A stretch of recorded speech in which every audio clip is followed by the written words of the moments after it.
Welcome to our discussion about acceleration in District 65.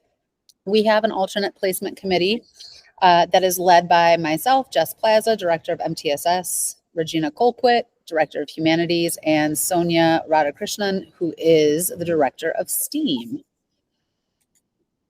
Today, we're going to be talking a little bit more about what acceleration is, how District 65 accelerates the learning of all students, including the learning pathways for District 65 students in math, and specifically what alternate placement is. In District 65, accelerated learning is an educational approach that allows students to learn at a faster pace or at a more advanced level than the typical grade level curriculum. It's designed for students who have mastered the grade level standards and are ready for a greater challenge. What is win time? Students experience win time, what I need time, during the school day. Win time and acceleration block are the same thing. In the elementary school, grades kindergarten through 5th grade, this happens one time during the school day. Instruction is differentiated to provide additional support, enrichment, check-ins for students. At the middle school level, grades 6th grade through 8th grade, it is accommodated 2 to 4 times a week in math and literacy blocks. Instruction, again, is differentiated to provide additional support, enrichment, and check-ins for students.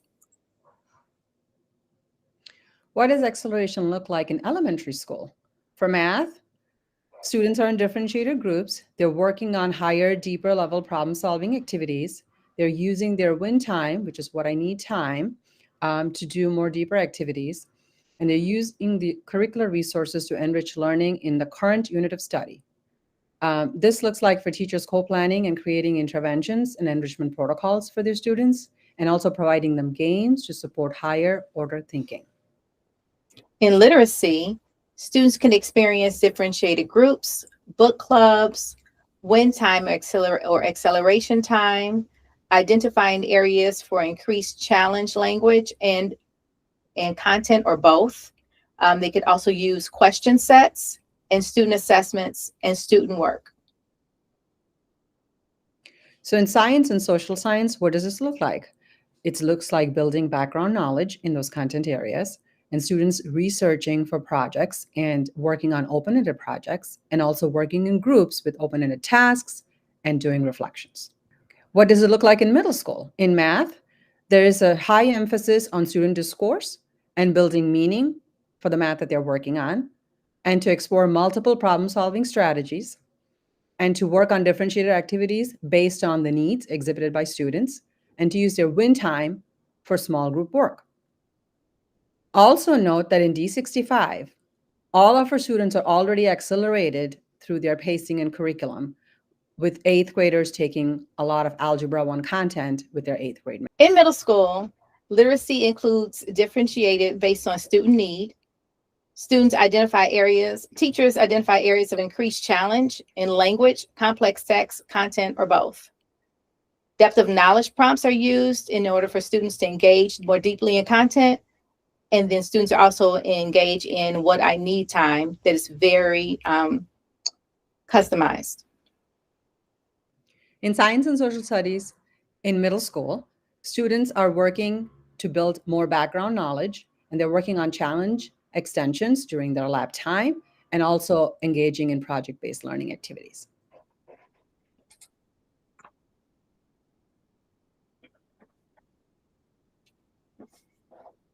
The middle school pathway for math currently has all our students completing 4 years of math standards in 3 years. So in 6th grade, that means they have 6th grade standards with some 7th grade standards in there. And in 7th grade, they have 8th grade standards along with 7th grade standards that they're working on. So by the time our 8th graders get to 8th grade, they're working on high school algebra and standards in addition to the 8th grade standards that they're working on. Moving past D65, what happens in the high school? So there are a few different ways they could get placed because they're working on 4 years of math in 3 years. One possible pathway is they end up in algebra with a pathway to honors in their freshman year, which then leads them to geometry and then algebra 2 and AP pre-calc by the time they're a senior in high school. Another pathway, which is where most of our students end up, is geometry, pathway to honors as freshmen, then moving on to algebra 2 and then AP pre-calc and AP calc AB or AP stats as a senior in the high school. If students along the way skipped a grade for math, then there is another pathway which is even further advanced, with them placing as freshmen in advanced algebra 2 honors, which then leads to AP pre-calc and then AP calc BC as a junior, and then multivariate calculus or linear algebra as a senior.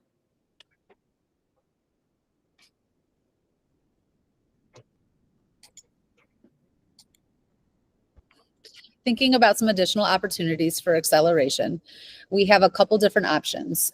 As we mentioned, we already accelerate our curriculum opportunities for all students in math, especially once they get to the middle school space. You do have an opportunity in our district for individual subject grade skipping. What that means is that a student would be able to skip their current grade level of instruction and access a higher grade level course specific to either math or literacy. We have whole grade skipping, which means your child might be a third grader. They meet the criteria for math and literacy, and they would skip all of third grade and potentially go to fourth grade, as an example. We also offer early entrance to kindergarten, which means a student who is not yet 5 years old by September 1st can qualify for early entrance into kindergarten in District 65. And then we also offer early entrance to first grade, which is available for students who will not yet be 6 years old by the September 1st cutoff, and they have not completed kindergarten. So they have the opportunity to test in and join school early for first grade as well.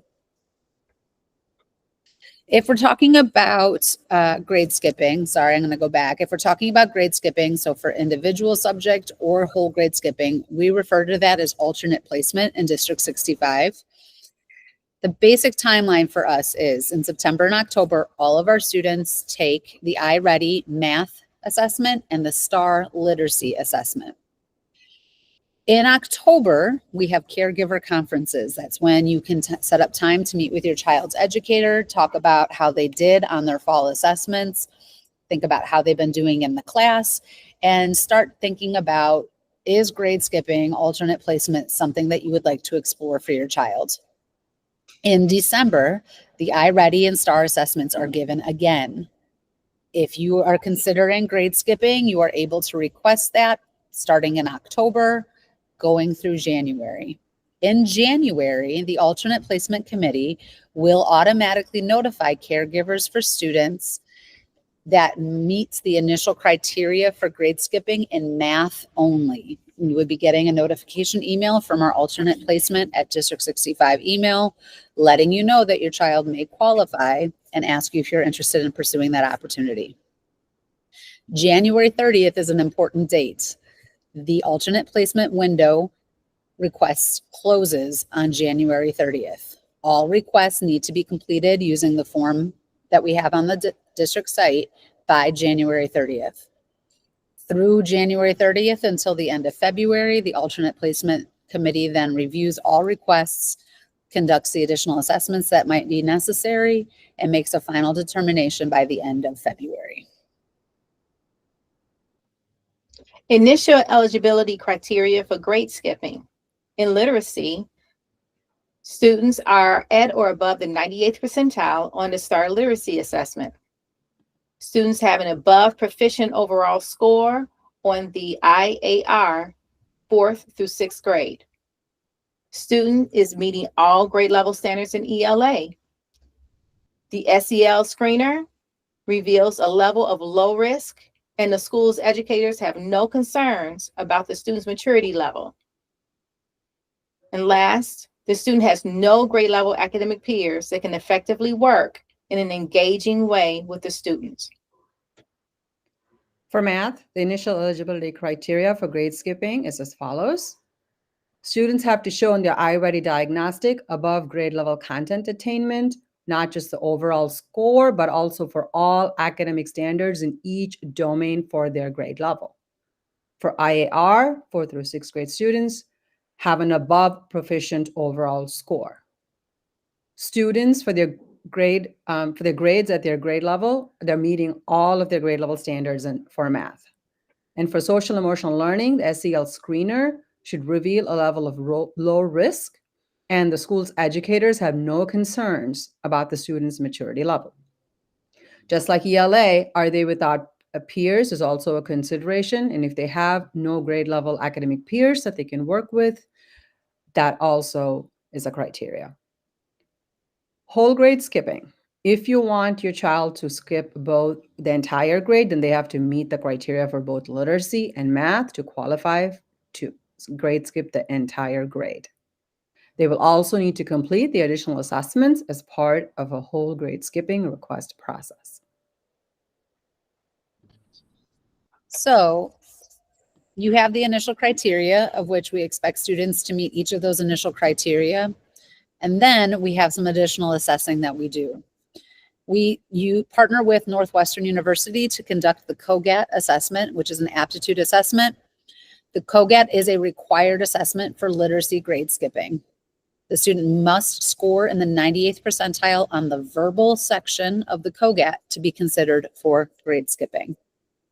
For math, the COGAT is an option if the student is on grade level and the family feels like they're ready to possibly grade skip. If they're scoring on grade level with their iReady assessment, the COGAT is an option. The student must score at the 98th percentile on the quantitative section of the COGAT to be considered for grade skipping. Additionally, we have an extended response assessment for math grade skipping. This is required for any student that is interested in math grade skipping. The student must score a meets on the rubric for the grade level that they will be skipping. So thinking back to our earlier example, if your child is a 3rd grader and you're trying to have them skip 3rd grade math and go to 4th grade, they have to meet the expectation on that scoring rubric for 3rd grade in order to be able to skip 3rd grade. All of the data points from the assessments, from the initial criteria and from the additional assessments will be reviewed with school teams before making a final decision. Now shifting a little bit to talk about criteria for early entrance. Early entrance to kindergarten, students must be turning 5 by November 1st. So traditionally in the state of Illinois, you have to be 5 by September 1st to enroll for kindergarten. If you want to do an early entrance to kindergarten, your child still needs to be 5, but they can be 5. They have to turn 5 by November 1st. Eligibility criteria includes naming upper and lowercase letters, identifying and producing sounds for all of the letters, word segmenting, which means they can sound out different parts of the word, reading sight words, decodable words.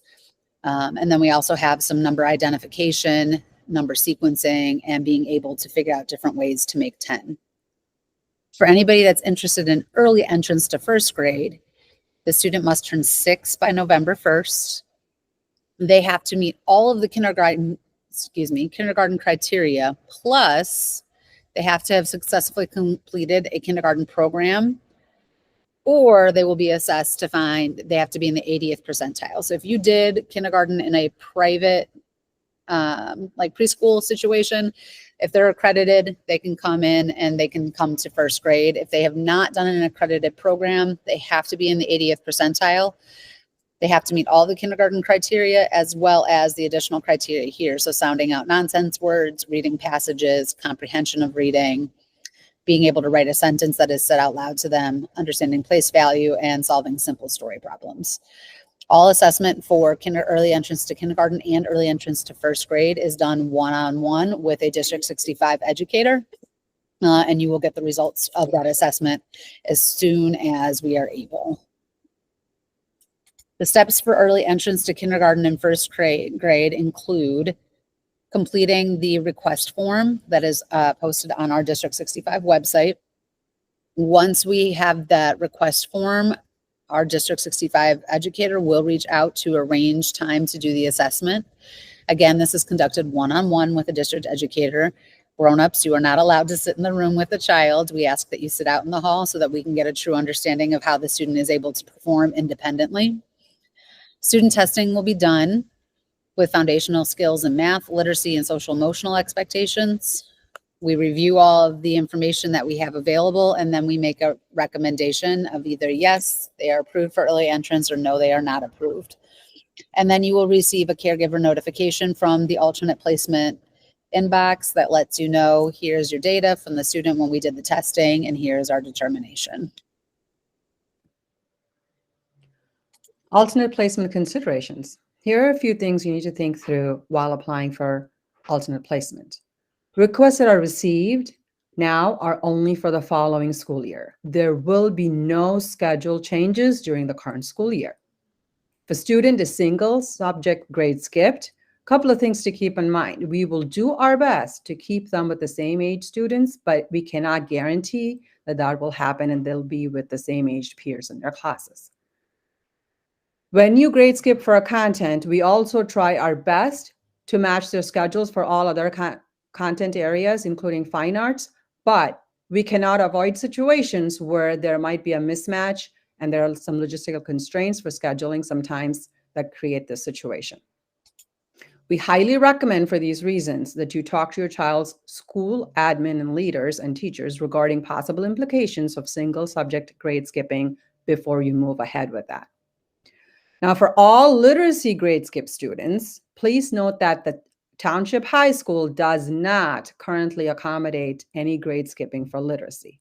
So regardless of grade skipping in D65, all incoming freshmen will be placed in the 9th grade humanities class. Last but not least, D65 does not recommend grade skipping in grades K2 due to all the foundational skills that are taught, and students need to really be strong at this before they move on. So we ask that you consider that before requesting grade skipping in these grades. Questions. If you have questions, please contact the following areas. Questions about your student's academic performance, please contact your student's educator or the school leader, the principal, the assistant principal. If you have questions about the district curriculum, please contact our teaching and learning team. If you have questions about the alternative placement and early interest process, please email alternate placement committee at the email listed below. Please note that last email is only checked weekly. For immediate questions, please contact your school. Thank you.